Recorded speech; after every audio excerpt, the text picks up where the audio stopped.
All right, and the votes are in. We have one vote for not spoiling. One vote for spoiling. Another vote for not spoiling. One more for spoiling. And another more for spoiling. Another one for spoiling. Spoiling. The following podcast contains spoilers for Putney Swope. You have been warned.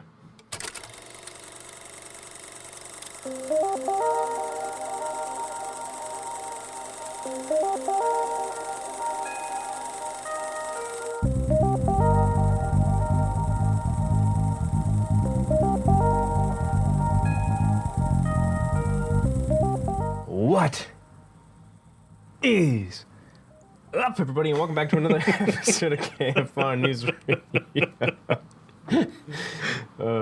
This is your host, Glenjamin Button, along with your Are you trying to elongate it that way? No, but after that first one, I lost my breath. It only went downhill. Oh my god, that was hilarious. Oh man! How you doing? Hey, everybody, what's up? Hey, I don't know if you said my name, but I did, but it was more of me losing my breath. And you're Glenjamin Button, just so that people know. But yeah, how you doing? I'm not bad, other than my lungs just giving in. I'm not doing too bad. How are you? You're like that kid in the wheelchair bound kid in Malcolm in the Middle. It was bad. Yeah. But what have you been up to this week? I know. Listen, other than not watching many movies, I'm working, very disappointed in you. I'm disappointed. Not only have you not watched many movies, but you haven't been sharing them on our Instagram. I know. I'm just the one was we watched together. So yeah. So that's you do that for us. Okay. It's delightful. I should give you a kiss on the cheek one day for that. So the first movie we watched together, which was Scream, the new Scream, the requel, if you will. We watched that in good old theaters. We have a review for that on our YouTube channel. I worked hard on it. He did work. It was pretty good. Hard. It was pretty good. Pretty good. Someone called and tried to kill my family, but no idea who it would be. He was trying to ask me movie trivia, and I got him all right. So didn't kill my family after all. But you did get lucky. Yeah, I did. I did get lucky. So check out our review for Scream on YouTube. Then, as you all know probably by now, I am working my way through the 1001 movies you must watch before you die or must see before you die. Doing a little series on that. I watched one called El Topo. I talked to you a little bit about this on Saturday, Glenn. Yep. It's a Mexican film that's like a Western. It's one of those. It felt like an ego movie where the writer-director is also the star of it, and he makes himself look way more badass than he probably is in real life. But the biggest thing, and I still can't wrap my head around it, he's an outlaw going through the desert. They never specify where, but let's just say Mexico because it's a Mexican film. Going through the desert. And he's got a naked kid with him. Of course. And it's not like... It's never creepy. It's never just like, oh, he's got a naked kid with him. This kid's in trouble. Like you always feel like the kid's safe. The kid is very comfortable with being naked. Yeah. But why is he naked? But why is the kid naked? How much sunscreen does he have on? Down in possible Mexico, clothes? it's gonna get real hot on the skin. Glenn, I need to know where his clothes are. We all need to know. You were definitely a confused boy when you told me this the first time. I'm still confused about it. I've thought about it every single day since I watched it 5 days ago. Yeah. And I still can't wrap my head around it. What is the point? They never explain what the point is. I don't get it. It's but anyway, that movie, the first hour and a half is really good, and then it continues. Like it has an ending at the 90-minute mark about. And you're like, oh, that was a good movie. But then it keeps going and just completely ruins that. What the heck? Yeah, I hate it when movies do that. So yeah, there's that. Then I watched one of Chloe Zhao's earlier movies, Songs My Brothers Taught Me. This is about these indigenous kids living on a reservation and everything. in modern times, and it's good. Okay. It's with Chloe Zhao. She's kind of hit and miss. Where like, you know, some of her films are very powerful. Others are just like experiences with kind of a story, but not really. Yeah. This was one of those. You know, good movie overall, but nothing that's probably going to be super memorable. I honestly, I don't even know how many of her movies I have seen. I think I've only seen Songs My Brother Taught Me, Nomadland, and Eternals. Let's see. Technically, two for me: Nomadland and Eternals. Yeah, let me see how many of hers I've seen. Yeah. Oh, she actually hasn't even made that many. That's crazy. Yeah, she's pretty a pretty young director. But yeah, it's solid, but it's nothing that's gonna wow you or it didn't wow me at least. But I did like how you know is involved indigenous culture and actors and everything. So that was pretty cool. Then I continued with my 1001 movies, and I watched a pair of documentaries that are kind of like sister documentaries. Yeah. The first one, I actually watched the second one first because I didn't know there was a first one until like they referenced the first one in the second one. Oh wow. So the first one is Eileen, the first one I watched, which is the second one, Eileen, Life and Death of a Serial Killer, which is about Eileen Wuornos and her execution, the quote unquote first female serial killer, as they continue to reference her throughout this, even though that is not true. You're telling me that wasn't Susan Sarandon on the cover of that? No, that's not Susan It looked Sarandon. just like her. No, it's Eileen Wuornos. There's a movie about her called Monster with Christina Ricci doesn't play her. She plays her girlfriend. Oh, God, why can't I remember her name? This South African, Charlize Theron. Oh, yeah. I don't know why I couldn't remember. She plays her, and I think she won an Oscar for it, actually. Let's see. Yeah, she won an Oscar for it.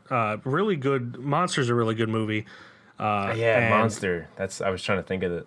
Yeah, and but yeah, that's not Susan Sarandon. That's Eileen Wuornos. The one you put on Instagram, it for some reason it looked just like Susan Sarandon. Oh no, I totally see it. Yeah, I totally see it. Then the first one that I watched second is Eileen Wuornos, The Selling of a Serial Killer, which was made while she was still going through the court systems and getting the death penalty, and about how like a bunch of cops and people she knew are kind of like exploiting the whole situation to get money from movie deals and everything. Which there used to be a law called the Son of Sam law, which said that like criminals could not benefit off of their crimes financially. yeah. That was overturned in 1991, a year before she was arrested.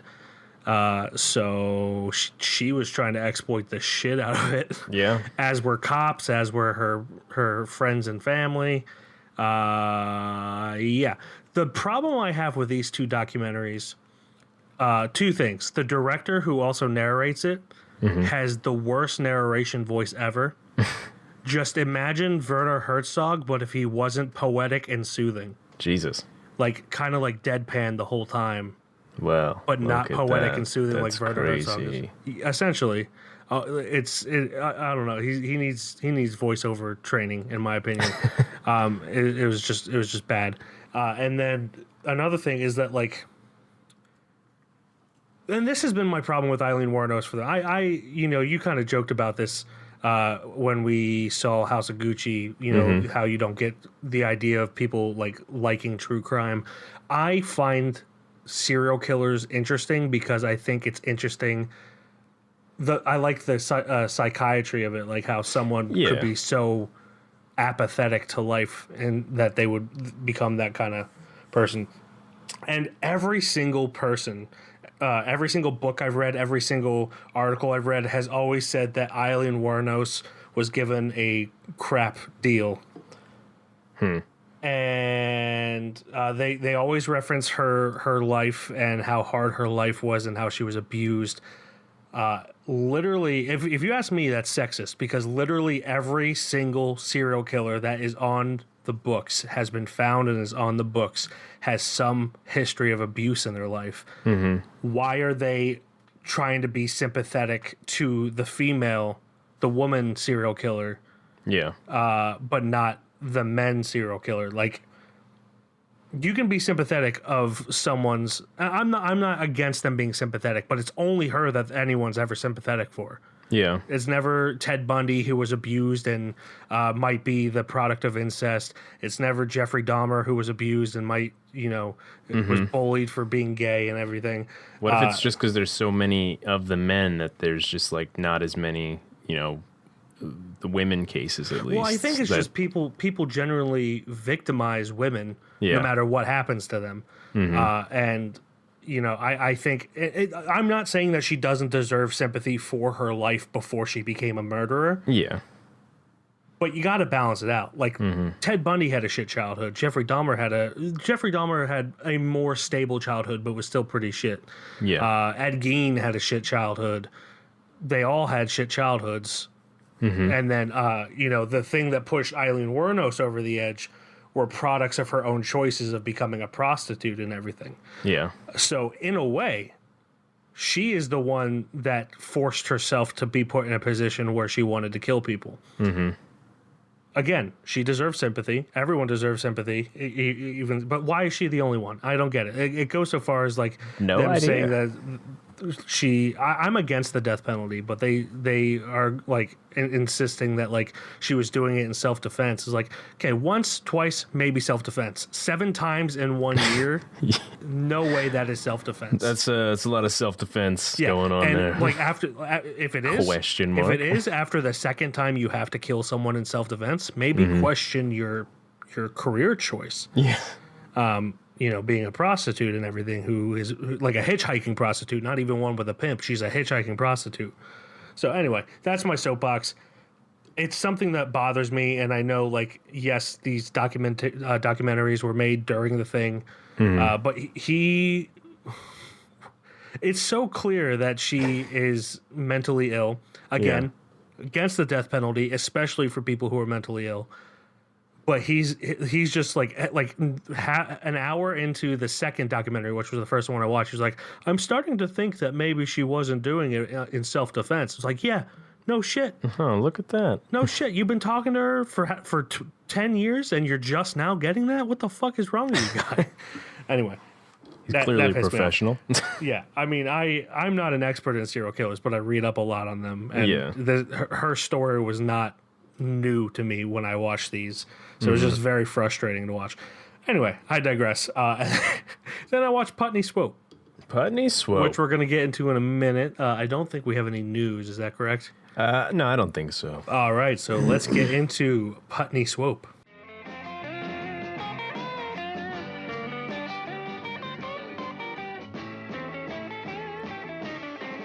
That's it. 1 vote for Elias, 1 vote for Bissinger, 9 votes for Swope. Swope! You don't have to accept. It's a terrible job. Don't take it, Swope! The man's been elected and you voted for him. We all voted for him because we thought no one else would vote for him. Putney Swope is the new chairman of this board. And I will defend that mistake with my life. The board of directors at a Madison Avenue ad agency must elect a new chairman. In the maneuvering to make sure that enemies don't get votes, all the members accidentally cast their ballot for the board's token black man, Putney Swope. Yep. Written and directed by Robert Downey Sr., a prince. This is starring Arnold Johnson, Stan Gottlieb, Alan Garfield, Archie Russell. Mel Brooks is in there for like half a second. Is he really? I think I saw that. Let's see. Let me see if I'm making that. Yeah, Mel Brooks is Mr. Forget It. He might have just been a voice. I don't remember seeing him, but I also wasn't looking for him. Yeah. And then I saw that he's on there. It's definitely easy to just, obviously, as I did, miss him. Yeah. But yeah, Forget It. Who the this fuck was, even of course, I don't know. This was chosen. Guess he did his job. Yeah, you forgot him. This was chosen by our streaming roulette, and if we're honest, this is probably going to be a short podcast because we don't really have too much to say. It's very hard to talk about. First off, there's not much information on it, that much at all. Yeah. I mean, it's definitely a funny movie for sure. Yeah. Even Robert Downey Sr. Dubs over Arnold Johnson's voice for the whole thing, which flew me for a hot 10 or 20 minutes because I was like, that voice does not match that man. Yeah. At all. So like after 10 minutes, I'm like, I gotta look this up. There's no way that's not dubbed over. And then lo and behold, it was the Prince himself dubbed over Arnold Johnson's voice, which found out this was his actual, what looks like on IMDb, first movie. So I guess he forgot most of his lines during most of the movie. So Downey Sr. was like, I'm just going to do this myself. Yeah. I mean, obviously, this is like a very surreal parody or satire of America and capitalism and all that. Yep. But, it's something that I thought was really funny in the beginning. And the further it went, the less funny it got. Like, it had a very strong start and was pretty funny. And, towards the end, things were thrown in to make it funny again. Yeah. But the whole idea of, Putney Swope being voted in because people were afraid that other people would be voted in was hilarious. That that boardroom sequence with the CEO dying. Yeah. While doing charades, and the guy just kept yelling, "How many syllables, Mario?" Yeah. He's like, I guess we'll never know. Yeah. And then they just move on with life. Yeah. It has a lot of really funny moments. The surrealness of the beginning was really funny. Them paying, what was it, like $25,000 for a guy to come in, speak for 10 seconds, and then leave. Yep.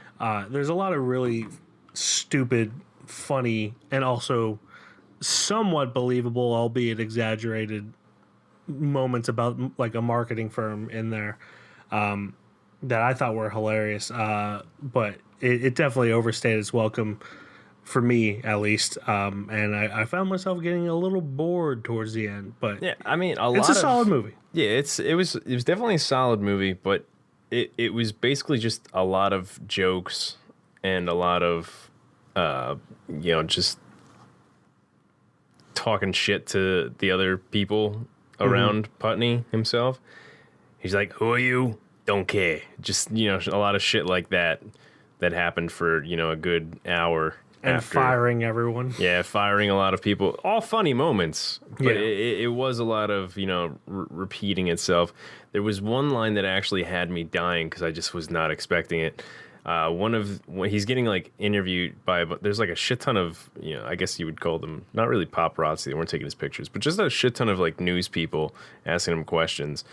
And one of them goes, "Mr. Swope, is it true that you slept with your wife before you married her?" And he's like, "Not a wink."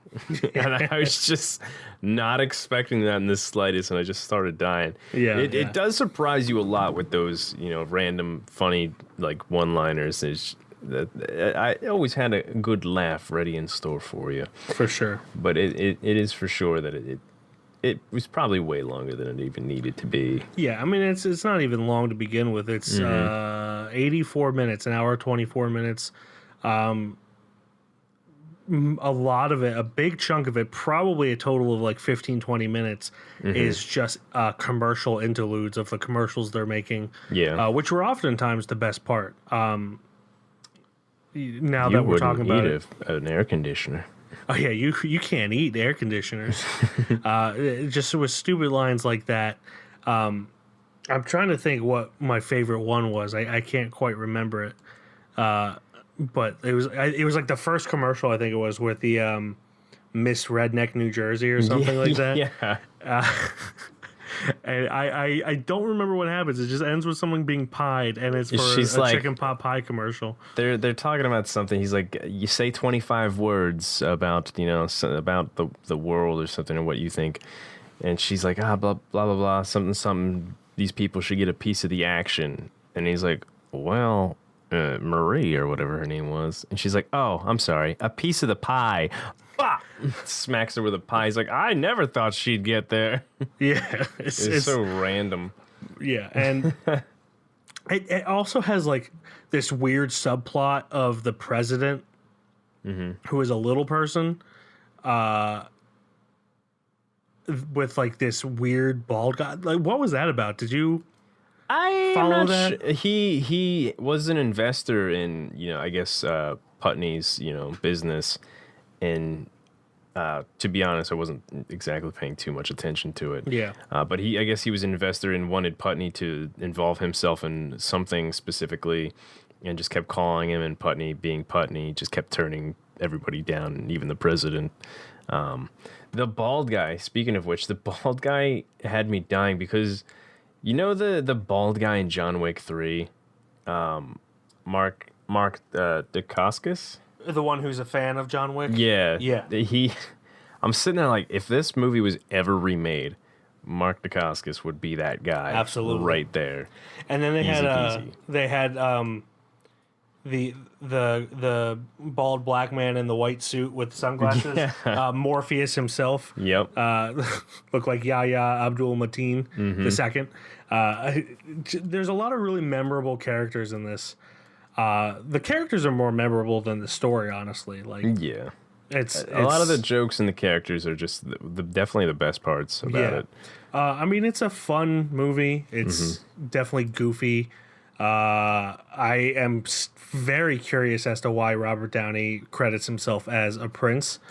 I think he's done that his whole life. I guess he's just been Yeah, I know he's an kinda- eccentric person. Yeah, But- I guess thief is not a great word to say, but a prince, shall you say? Yeah, a prince. Yeah. Yeah. But yeah, I mean, I don't have too much to say really. I remember what my favorite commercial is now. It's the cereal one where it's just a shot of a family eating cereal, and it zooms in on the man, and it's like giving all this like product information, and then the man just goes, "I didn't fucking know that," or something. I don't even remember what the exact line is. It had so many zingers and just deadpan funny ass moments. Yeah, but- it's. Oh, I think man. it would have been better as just like a medium length short, like 30, 45 minutes. But yeah, it's Or at least something more intriguing in the plot to make it feel like it's not just all that it was. yeah. But yeah, I don't really have anything else to say. It's a fun movie. I'm glad I watched it. Yeah, for sure. If it were on anywhere or one of my friends wanted to watch it, I'd probably watch it again. But it's Definitely probably be better with a friend too. yeah, it probably would be. Just we should watch it together. We should watch it together. Laugh with each other about these things. Yes. But yeah, that's all I got to say. All right. Yeah, Same. nice short episode. Nice short So, episode. Does Putney Swope become a little chef boy with the likes of Apostle and Handmaiden? This was a streaming one. So who goes first? I'm going to make you go first, Clint. That's fine. That's fine. yeah. Where George Lucas family film or whatever, whoever resurrected this, I am glad they did it. Yeah. I'm glad I watched it, but I don't know if I'd exactly put it on our shelf or not. There was nothing that intrigued me like that necessarily greatly, to where I'd be like, oh, guys, we gotta fucking sit down and watch this movie or anything like that. I don't see it as some historical thing either to me. This is to me again, but I know a lot of people loved this movie and will continue to love this movie. For sure. But yeah, I don't know if it's on the list for me. Yeah, I'd say no as well. Like you said, I wish every movie was protected and remastered and everything. The fact that there are so many movies that have just been lost. Oh, hi, Peanut. So many movies have just been lost because of they haven't taken care of negatives or anything. Is sad to me. So I'm glad that this was remastered and everything, and protected by George Lucas and all that. But yeah, I don't see myself ever recommending this to anyone, and I consider our list movies I would recommend to people. So I'm going to say no as well. All right. Yes. So Putney Swope does not make it onto the KFR shelf, and not a little shelf boy with the likes of Apostle and Handmaiden. That brings us to our assignment for this week. It's my turn. Yes, sir. It's my turn. Yay. I don't know why I'm acting shocked because I knew that. I'm so proud. Yes. So I recently on my Facebook memories had a skit that popped up. Not that I made, someone else had made it. That is a bunch of Denzel Washington characters playing poker with each other. I love that skit so much. Honestly, it's the height of comedy. Everyone should just stop trying. 100%. But that made me realize that I have not seen John Q, and it's a movie that I've wanted to see for a very long time. Same. I'm very glad you picked it. Yes, and so I am going to... Yeah, we're picking John Q. It's available on Tubi. Unfortunately, it's not really available anywhere else. You can rent it if you don't want to watch ads or anything. But yeah, it's... it's on Tubi. You're going to watch it with ads. Sorry, my lights just went off, and I don't know why. I think Peanut stepped on the remote that controls the lights. Devious woman. So anyway, John Q. John Quincy Archibald takes a hospital emergency room hostage when his insurance won't cover his son's heart transplant. It is directed by Nick Cassavetes, who is John Cassavetes' son. Written by James Kearns, starring Denzel Washington, Robert Duvall, Gabriella Olteen, and Kimberly Elise. This is one of the characters that is included in that Denzel Washington poker skit. Honestly, in my opinion, maybe not the best Denzel Washington impression, but his arc in that skit is the funniest. And yeah, so I definitely know what I'm doing after this, though, for sure. I'm watching that fucking skit. It's a great skit. But when this came out in 2002, I wanted to see it. I remember I was in California visiting my family, and no one else wanted to see it, so no one would take me to go see it. And I felt like opportunity missed. And I can't tell you why I've waited this long to watch it, but there we are. I feel like as far as most of the Denzel movies that are on the radar, this is sadly one of probably the lower ones, as it's been for me as well. Yeah, I mean, it's but always wanted to get around to doing it. It's got a very low critic score, 30% Metascore, but the audience rating on IMDb 7.1 out of 10. So it's mixed, and honestly, with movies like this, I tend to lean with the audience. Yeah. So we'll have to we'll make our own opinions next week when we watch John Q on Tubi. I know you do things your own way. Blood pressure is dropping fast. He's going into cardiac arrest. But I don't understand. Mike's heart is useless. He's going to need a transplant or he's going to die. What made Mike so sick? Transplant surgery is very expensive. We got insurance. There are no provisions in your policy for a procedure of this magnitude. All right, you want money? I'll get you your money. We've recently switched carriers. We only give assistance to patients without coverage. I'm sorry I can't help you. Have you tried Medicaid? No, you don't qualify. My son is dying. I'm broke. If I don't qualify, who the hell does? I've done everything I can do. I'm sorry. Please. They are releasing him. Now you need to do something. I'll take care of him. Hear me? Do something. But that does it for this week. Thank you, everyone, for listening. As always, you can check out our website at www.keystonefilmreview.com. On Instagram, we are Keystone_Film_Review. Twitter, Keystone_Film. Facebook, Keystone Film Review. YouTube, Keystone Film Review. TikTok, Keystone Film Review. And on Letterboxd, I am Mike, KFR. And I'm Glenn, KFR. And that will do it until next week when we get our Denzel on. And watch that skit. It's a great skit. I stand by it. I stand by it. I can't do it, Denzel. I'm not even going to try. He deserves better. Bye-bye, everybody. Bye-bye.